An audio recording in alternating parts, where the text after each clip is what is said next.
আমগুৰিৰ বালিপথাৰত নাহৰ ফুটুকীৰ উপদ্ৰৱ আতংকিত অঞ্চলবাসী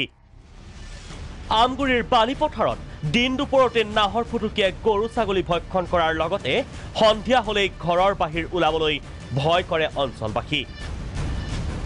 নাহৰ ফুটুকীয়ে অঞ্চলটোত মুক্ত বিচৰণ কৰাৰ খবৰ বন বিভাগক দিয়াৰ পিছতো গুৰুত্ব নিদিয়াৰ অভিযোগ ৰাইজৰ আজি আমাৰ ছমাহমানৰ পৰা মানে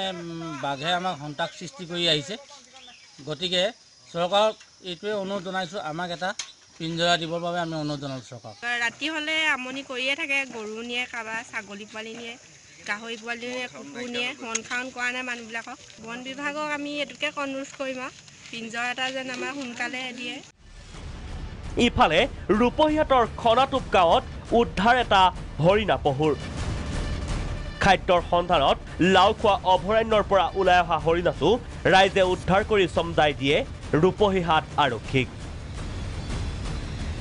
আমগুৰিৰ পৰা নৱনীতা গগৈ আৰু ৰূপহীহাটৰ পৰা বাহাৰুল ইছলাম ৰিপৰ্ট প্ৰাগ নিউজ।